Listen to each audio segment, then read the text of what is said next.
Eh bien, bonjour à tous et à toutes. Aujourd'hui, on se retrouve pour le début du projet BX dans ma chambre en intérieur. Je voulais vous raconter un peu l'histoire de la BX, en fait.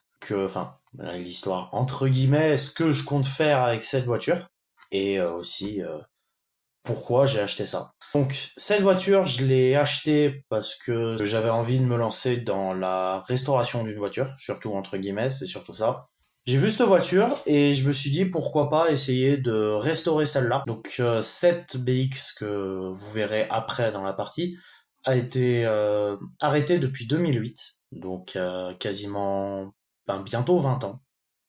Dans 2 ans, ça fera 20 ans, donc elle a 18 ans d'arrêt cette voiture, ce qui commence à faire beaucoup pour une voiture.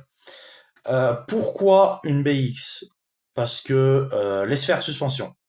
Non, c'est pas vraiment un avantage de dire qu'on a des sphères de suspension sur une voiture actuellement, enfin, parce que ça amène beaucoup d'emmerdes, notamment par les durites qui vont fuir avec les années et l'usure, les sphères qu'il faut changer quand elles sont usées. Mais moi, c'est une envie en fait. J'avais envie d'avoir une voiture pas fiable. Donc voilà. La BX du coup, on va en parler de la mienne. Donc c'est une version un peu spéciale. Donc des BX, on en voit encore aujourd'hui sur nos routes, dans normal. Moi, j'ai une version en break 4 roues motrices, avec un 1,9 litre essence dedans. Donc c'est le moteur XU à carburateur. Donc c'est le je crois que c'est le carbu double corps en 36, 38, je crois, un truc dans le genre, les diamètres. Et du coup, j'ai pris celle-là parce que déjà de une, elle était à côté de chez moi. Donc voilà. Et puis surtout parce qu'elle était pas chère. Et que c'est un modèle rare, et un modèle rare à pas cher, on n'en trouve pas.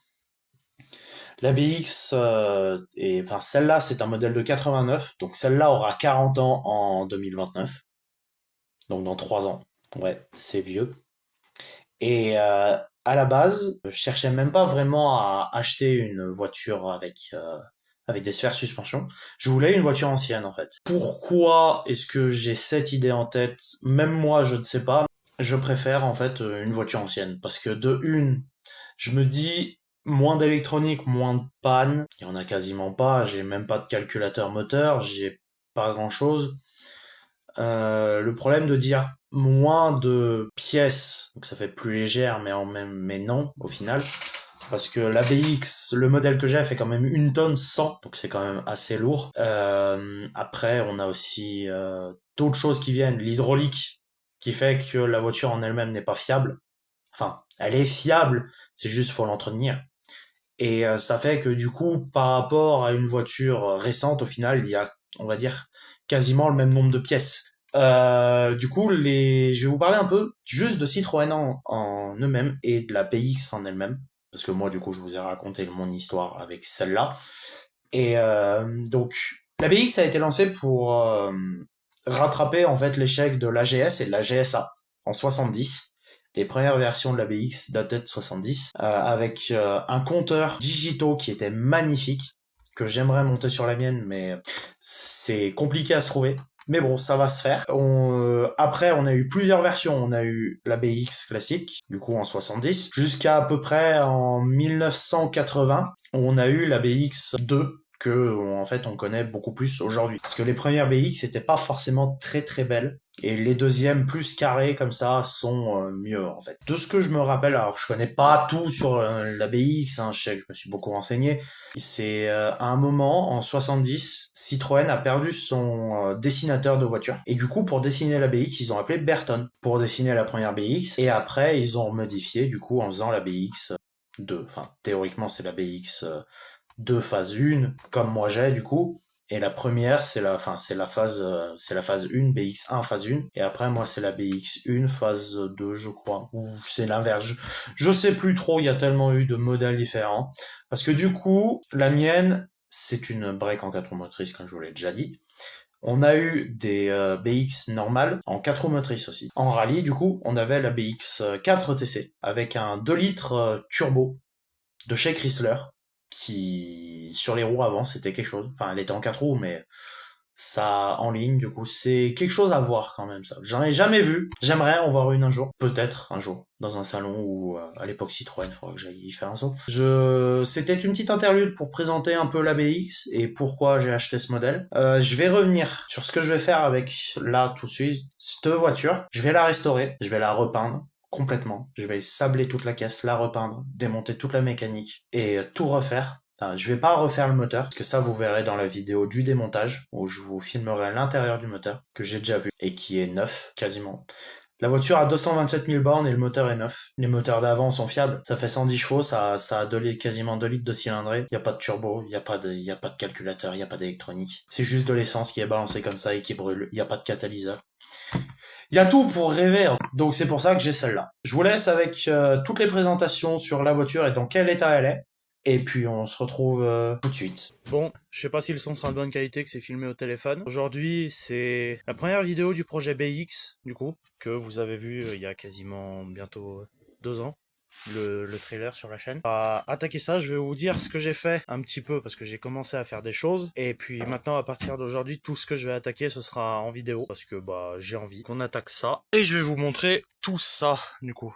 Ce sera un peu filmé à la Zub bah parce que je suis en extérieur et puis voilà. Donc on se retrouve, j'ai tourné la caméra, je peux pas faire de tournage direct. Sachez que, bon, vous allez peut-être voir des marques machin de pièces qui sont dedans, que j'ai déjà acheté. C'est pas sponsor, j'ai aucune sponsorisation. Donc, pour l'instant, elle est du coup sur chandelle. Actuellement, bon, l'herbe pousse autour. J'ai démonté tout ce qui est pare-choc arrière. Donc, intérieur, j'ai démonté les sièges que je veux démonter, en fait, la moquette. Donc, il faudra que je finisse d'enlever dès que... Il fait un peu plus beau que ça. Donc après l'intérieur, bah c'est l'intérieur en Alcantara basique avec la banquette complète à l'arrière. C'est une BX break en 4 roues motrices du coup. Les breaks on les reconnaît avec les vitres en plus parce que les normales elles sont coupées ici et le coffre est directement là. Ouvrir le capot, vous montrer un peu. Bon, elle a 227 000 et 13 km parce que bah je l'ai acheté d'occasion et c'est une première main. Et puis elle a les logos 4x4 avec, je sais pas si vous verrez bien, on a la boîte là-bas au fond, bon, vous voyez peut-être pas bien, et on a tout le transfert avec l'arbre de transmission dessous. Bon ça c'est l'échappement, mais comme vous pouvez le voir, elle est pas très propre. Après bon bah c'est une BX, hein, ça a tendance à rouiller. C'est bon. Alors le problème du capot, c'est qu'il faut être deux, parce qu'il a tendance à déconner. Bon, le cadrage sera pas fameux, parce que bah j'ai pas de cadreur. Tac, la barre. Et donc voilà, bon. C'est une vieille Citroën, donc elle est de 89, c'est un modèle de 89. C'est pas les premières, c'est les BX2 phase 1. Donc c'est les premières de la phase 2, donc elles ont été faites de 88 à je sais plus quand, bon c'est pas grave. Donc on a les sphères de suspension, comme vous pouvez le voir, il y a des points de rouille, mais ça, ce sera refait. L'hydraulique, évidemment, alternateur, bon, pas bouger toi, là, bien. Donc c'est l'1,9 litre, le XU à carburateur. Donc il y a quelques petits trucs, j'ai enlevé la boîte à air qui vient normalement à ce niveau-là. De toute façon, là c'est vraiment, j'ai enlevé l'aile aussi de ce côté pour voir un peu ce qu'il y avait à faire. Distribution qui est de 2005 je crois. Donc elle a 20 ans. On voit encore les marques parce qu'elle n'a que un peu plus de 20 000 bornes. Elle a été faite à 180 et quelques mille, 190 000 je crois, et elle a 227, donc elle a à peine 40 000 bornes, même pas.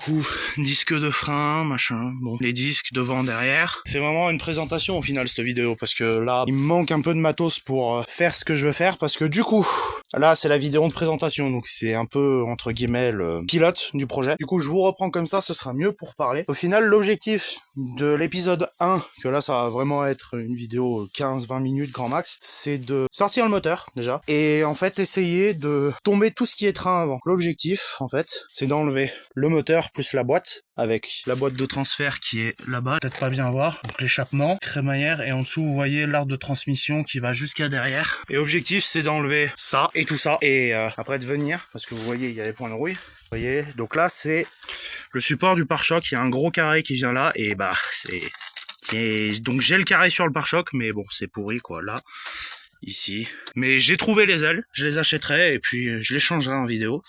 Et là, il y a le train arrière avec le pont qui est là-bas. Je sais pas si on va bien le voir à cause des herbes. Et donc voilà. Donc de ce côté, il y a l'aile. De l'autre côté, je vais vous montrer. Je vais enlever le flash. De ce côté, j'ai commencé un peu à la découper. Donc, on voit un peu mieux. Ça, c'est la durite du réservoir. Donc ça, ça communique avec l'intérieur. Ça, je vais refaire. Ça, je découperai une tôle là pour refaire. Le train arrière, enlevé. Les portes, je vais peut-être pas démonter les vitres, mais en fait, ce que j'aimerais, c'est sabler la caisse. Donc tout sabler pour bien repartir sur une bonne base. Donc je sais pas si je démonte le pare-brise ou pas. Ce qui est sûr, c'est que les vitres là, du coup, elles vont descendre. Bonjour, je suis là.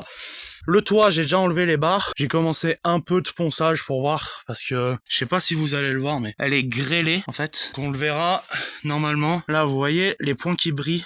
Ici, fais le focus s'il te plaît à la caméra. Merci, on va mettre un peu de lumière. Là, les points qui brillent ici, et là, c'est de la grêle en fait. Ce qui se passe, c'est que quand je suis venu avec ma ponceuse, bien à plat, ça fait ressortir les creux, vous voyez. Donc là, il y a un creux de grêle, parce qu'elle a été grêlée. Donc, coffre en fibre. Les montants ici, c'est de la fibre. Ça aussi, c'est du métal. Ça, c'est de la fibre.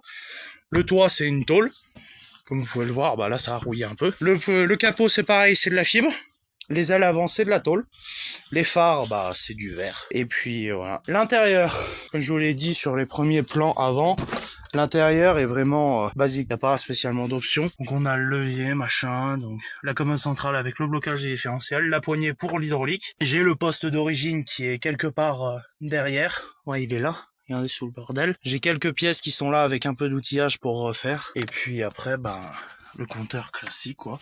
Le ciel de toit qui n'est pas décollé d'ailleurs. Donc ça c'est très sympa. Donc les vitres électriques à l'avant. Et derrière c'est les vitres manuelles à poignée classique. Vous la démarrez aujourd'hui. Mais je ne peux pas parce que j'ai démonté, comme vous avez vu, une partie là-bas du réservoir. Alors, le réservoir est toujours dessus. Mais j'ai cette pièce là qui est sorte de, je crois que c'est pas la réserve, mais je sais plus ce que c'est. Je crois que c'est pour éviter que ça fasse mousser l'essence quand on la met dedans. Et sans cette pièce-là, je peux pas mettre d'essence réellement dans le réservoir parce que ça va tout redégueuler par terre. Donc du coup, ça c'est la petite pompe à essence qui vient là, qui pompe du réservoir avec la durite qui est ici, qui se met là. Ça après c'est le retour, machin, s'il y en a un. Je vais pas démonter quelque chose aujourd'hui. Parce que de une, c'est tout gris en face de moi. Et de deux, je manque de certains outillages. Par exemple, il faut que je me commande un support moteur pour mettre le moteur dessus. Il faut que je commande encore quelques pièces pour l'hydraulique. Mais ça, je vais le faire en temps et en heure. Donc d'ici l'été, possiblement, vous aurez... Enfin, d'ici l'été, peut-être pas... niveau été, mais vous aurez peut-être bientôt le début de la rénovation qui sera par le sortage du moteur. Alors en soi il n'y a rien de compliqué pour enlever le moteur, je vais vous montrer. Pour enlever le moteur, au final, je vais pas trop me faire chier, je vais enlever le collecteur d'échappement qui est là-bas que je vous ai montré juste avant. Je ferai aussi tout ce qui est les durites d'eau et tout. J'enlèverai les phares, tout ce que je peux enlever devant pour me faire le plus de place possible. Ça, c'est soudé, je pourrais pas l'enlever, malheureusement. C'est un peu dommage, mais bon, j'aimerais bien l'enlever, parce que ça prend pas mal de place. J'enlèverai le radiateur, parce qu'il est percé. Il a tendance à fuir, le radiateur, je vais vous montrer. Si on regarde de près, vous voyez, c'est tout blanc, et ça, c'est du liquide de refroidissement qui a séché. Alors, cette durite-là, s'il y en a qui se posent la question, c'est le reniflard. Le reniflard, qu'est-ce que c'est? C'est quelque chose qui va prendre les vapeurs d'huile sur le bloc, en fait. Donc, c'est relié à ton bloc moteur. Ce qui fait que ça prend les vapeurs d'huile, parce que l'huile, quand elle bouge, ça fait de la vapeur. Ça fait des gaz et tout. Et ça les remet dans l'admission. Ça évite de polluer l'air. Ils s'en foutaient un peu de la pollution parce que là c'est 89, il n'y a même pas de catalyseur sur celle-là. Donc ouais, que j'y ai fait actuellement, j'ai mis un jeu de bougies Bosch en 4 électrodes, je crois. La marque on s'en fout, c'est les 4 électrodes, hein. Mais c'est Bosch, juste pour ceux qui veulent. Je mettrai la référence sur Amazon que je les ai pris. J'ai commandé des pièces, des flexibles hydrauliques en dur que j'ai trouvé sur un site spécial. Donc je vous mettrai le lien pareil en description du site. Et j'ai aussi fait une vidange parce que l'huile elle était noire de chez noir. Donc au final de chaque côté normalement il y a des plastiques parce que là j'ai les sièges avant très très propres.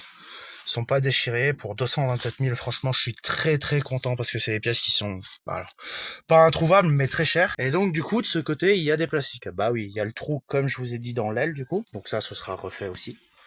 Et puis voilà. Donc un petit projet bien sympa, mérite. Qui c'est qui m'a relevé mon antenne Là. Pas bouger. Ouais, du coup, comme je vous dis, je vais cacher quand même le truc d'assurance. Donc, ouais, ça fait pas mal de projets. Il y a aussi des fils électriques qui sont coupés. La ventilation, et ça va être chiant, parce que les faisceaux électriques, c'est chiant. Au niveau de la rouille, on va faire un point, je vais retourner la caméra. Au niveau de la rouille, le produit que vous voyez là, c'est un anti-rouille. En fait, c'est de la bombe anti-rouille que je me suis acheté. Pareil ici, j'avais mis un coup de ponçage parce que la porte, vous voyez, ça, c'est de la tôle. Ça, c'est de la tôle, c'est de la peinture qui s'enlève. Okay. Ça, c'est du mastic. Et ici, là, la porte, elle est enfoncée. Ça se fait. Les bas de caisse, bah, ils sont à refaire. Voilà, il y a un trou là. Et là, je peux passer les doigts dedans. Donc, ils sont complètement à dessouder et à refaire. Des deux côtés. Pareil, bah, du coup, l'aile, comme je vous l'ai déjà dit, jusqu'à là-dedans. Donc, au final, l'aile, elle vient, elle se pose là. Vous voyez, ça, c'est un bout d'aile encore qui reste. Et il y a une autre tôle derrière. Autre tôle que je traiterai et que je reposerai après mon aile toute neuve que j'aurai achetée. Donc, voilà. Quelques pièces aussi, d'autres trucs. Donc bon, ça va faire un bon projet, ça va être pas mal de vidéos qui vont peut-être en intéresser certains. Donc, je vous reprends pour dire que c'est la fin de la vidéo, parce que bah j'ai rien à faire actuellement sur la voiture. Je vous l'ai présenté, parce que bah il y en a qui vont demander quand est-ce qu'elle arrivait, sur certains trucs où je joue. Parce que oui, je passe beaucoup de temps à jouer. On a un serveur Discord avec le DDX 670 quand on fait les vidéos à deux, parce que là du coup il aimerait participer, mais il n'a pas pu se déplacer pour aujourd'hui. Tant pis, c'est pas grave, la prochaine fois. Et puis moi je vais vous laisser par quelques petits plans de la BX en O3 avec un peu de musique. Je sais pas quelle musique je vais lui prendre encore. Donc je vous dis à la prochaine. Ne vous abonnez pas, ça ne sert à rien. Rappelons-nous tous. Et puis à plus.